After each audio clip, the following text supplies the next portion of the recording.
In this video, I'm going to show you how to play quartal harmony on your guitar, also known as quartal chords or quartal voicings, and often associated with jazz music and jazz guitar. This way of harmonizing notes on your instrument gives you a very unique sound, unlike that from which you get from traditional harmony. Better yet, quartal harmony is easy to play because the whole system is based off just a few chord shapes, making it easy for you to visualize on your guitar compared to that of traditional harmony. Hi, I'm Simon Candy from acousticguitarlessonsonline.net, and let me tell you all about quartal harmony and what it can bring to your guitar playing. Let's first talk about traditional harmony, also known as tertian harmony, where chords are built on the interval of a third. These are the typical chords you play on your guitar. For example, a G major 7th.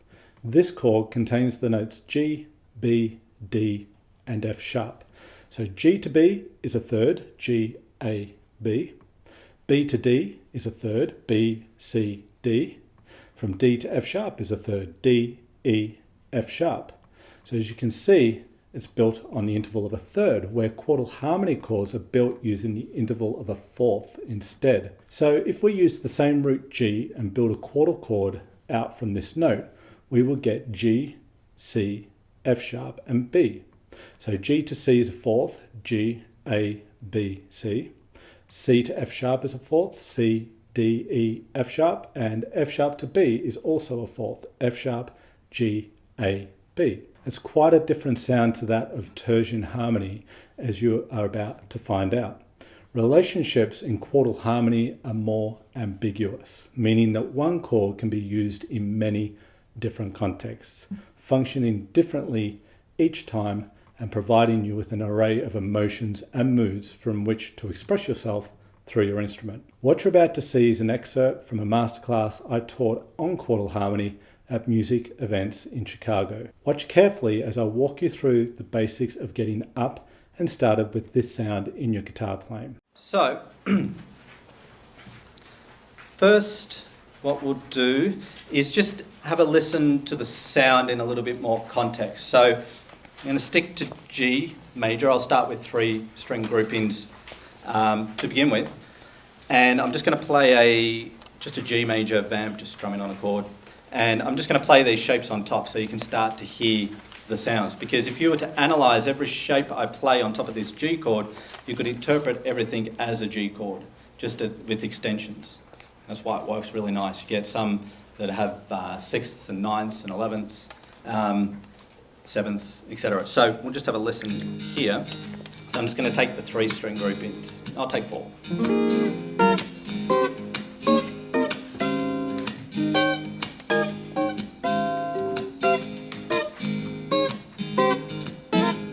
Right, we go to the 5, 4, 3, 2.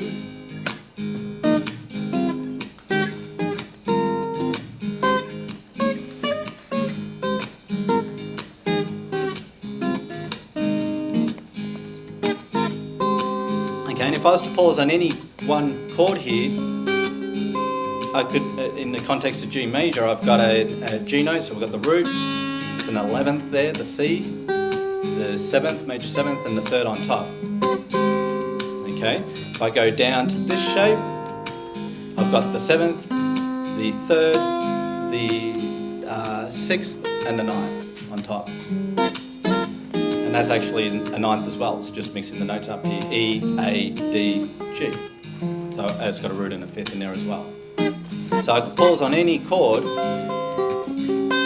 and I'd have some sort of G extended major chord. And that's the ambiguity of quartal harmony. You don't have to know all that. You just make sure you're in the key G, using it, if that's the key you're working in, and you'll find all these shapes will work. You might find some sort of resolve more than others. Typically ones with a chord tone on top. There we go. With chord tone on top, we'll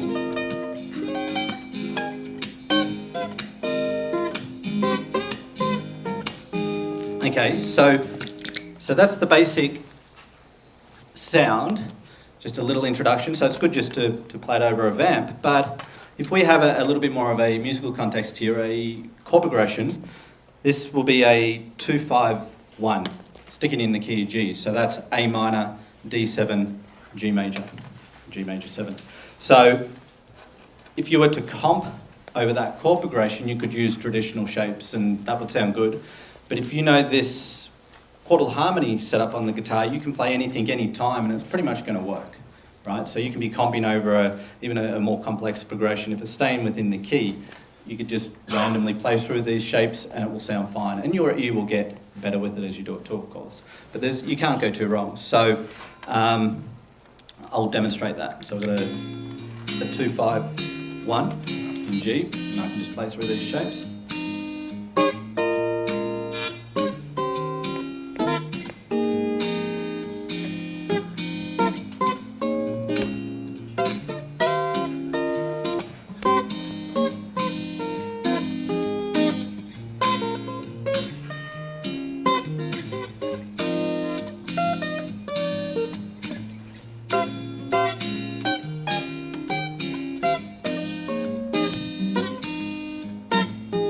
Okay, so you get the basic idea. You could be you can sort of solo with it, create little lines on top, and just follow the melody on top and make sure you're within the key. And or you don't even have to think like that, just whatever. Or on the other string sets as well.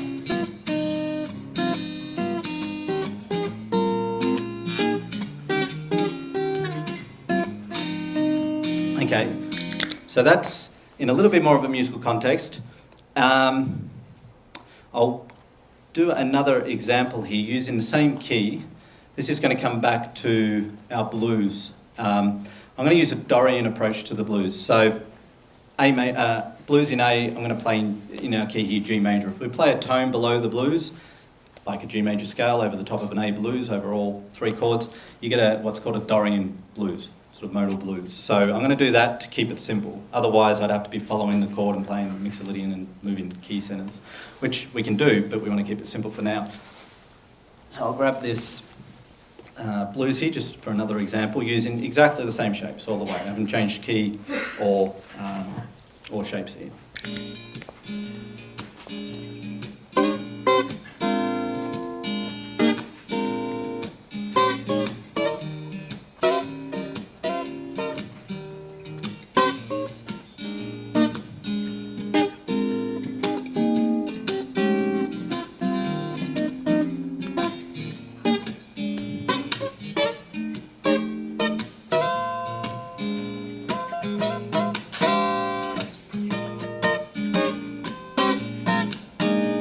And you can mix it in.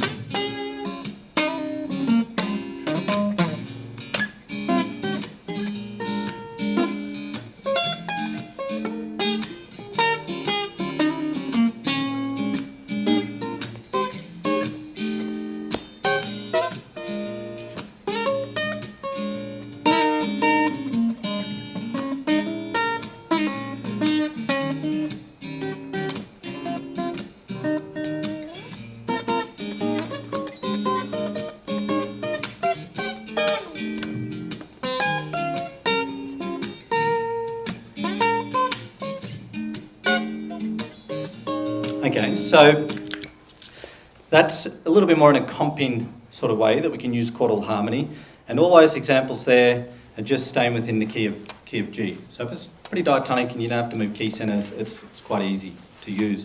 But again, coming back to those smaller voicings, 3-string, 4-string voicings are the way to go. But starting with the 6-string shapes as a frame of reference is really important. Okay, so let's just go over some of the key points there, and I'll just reinforce the concept of chordal harmony again for you. So it's chords built on the interval of a fourth, as you could see there. If I've got a G note on my 4th string of the guitar here at the 5th fret, and I want to build a chordal chord from that note, then I need to work in fourths. So G, A, B, C is my next note, and C happens to be in the same fret on the string above, G, C. From C, we get C, D, E, F sharp. Now it needs to be F sharp because I'm in the key of G here. Okay, I was in the key of G in the class there, and I'm going to stay in the key of G here. So it can't be F because we want to stay diatonic to our key. It needs to be F sharp. gives us an augmented fourth, which is very cool interval. And then from F sharp, we get F sharp, G, A, B. So the B happens to be in the same fret again as the F sharp, but on the first string. So here we have a quartal chord built off the G, the first degree of the G major scale. Now if I move up to the second degree, being the A at the 7th fret on string 4, A, B, C, D. I just build in fourths. So from A fourth is D, same fret, third string. From D, E, F sharp, G. From D to G is a fourth, that's the 8th fret on string 2. And G, A, B, C, there's our C on top, also in the 8th fret, first string. And we get our chord shape for a quarter chord built off the A on string 4. Now if we move up to the next note in G major B, it's the 9th fret, you'll find if you were to go through the process again, you get the same shape, giving you a quarter chord. Okay, and in fact, there's quite a few of the same shape you'll see as you work through these shapes here. That's why it's quite easy to use, because there's only a few shapes to learn essentially. So when I go up, I do get some different shapes, but I'm always playing in fourths. So you're going to see this particular shape here, built from the A, is the same shape when you extend from the B. It's the same shape when you build a fourth from an E note, a quarter chord, and also from an F sharp. So there's 4 of the shapes that are the same. And then you've got this one that's very similar to those 4. And then the 2 that kind of stand out because they're a bit different, therefore easier to sort of see as well, is this one at the 10th fret and 12th fret, built off the C note, the 4th degree, and the 5th degree of the scale.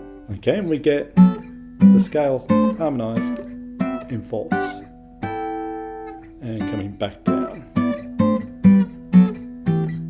Okay, and these are all known as 4-3-2-1 voicings because they fall on the 4th, 3rd, 2nd, and 1st strings. But like any sort of chord structure on the guitar, on the fretboard, there's all sorts of permutations. But 4-3-2-1's a great place to start. That's basically your structure there for chordal harmony. And as you could see in the video, I was playing it over a G chord initially. And when you could hear all these shapes over a G chord, in that context, they all become, all these shapes, G chords.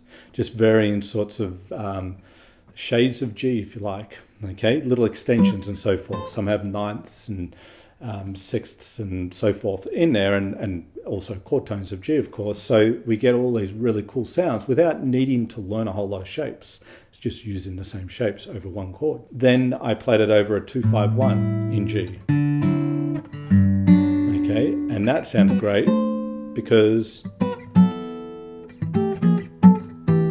it doesn't matter what I play really. It's just going to sound good, essentially, over that 2-5-1. It just depends when I play each shape as to whether it's an A minor type chord, a D dominant type chord, or a G type chord. If you would like further help with your finger picking, the kind of help that gets you the results in the most direct, efficient, fun way possible, then check out the Ultimate Finger Picking Guitar course, a complete system for finger picking acoustic guitar. So simple, even a beginner can learn it. I've very carefully designed this course to do all the heavy lifting for you as far as knowing exactly what to do, how to do it, and when to do it in regard to mastering the art of fingerpicking guitar. All you have to do is follow the pathway I've laid out for you. In the Ultimate Fingerpicking Guitar course, you will learn and master all the key concepts, methods, strategies, and techniques needed for fingerpicking. So you'll never put your guitar down in frustration again thinking, how the hell do I do this? You will also discover the exact order in which to do things, avoiding the all too common mistakes most people make when learning to fingerpick guitar. This will save you precious time and frustration. Have your hand held every step of the way with the Ultimate Fingerpicking Guitar course. It will take you from wherever you are right now with your fingerpicking to where you would love to be, enjoying every part of the process along the way. So click the link below in the description of this video and check out the Ultimate Fingerpicking Guitar course. Let me know in the comments section, as always, what guitar topics you would like to see covered in future videos. I read all your comments and I would love to hear your thoughts and suggestions. If you like this video, then hit that like button, subscribe to the channel, and don't forget to hit the notification bell button so YouTube can tell you when I have released a new video. This is Simon Candy from acousticguitarlessonsonline.net. Thank you as always for watching this video. I appreciate your time and I really look forward to seeing you in the next video.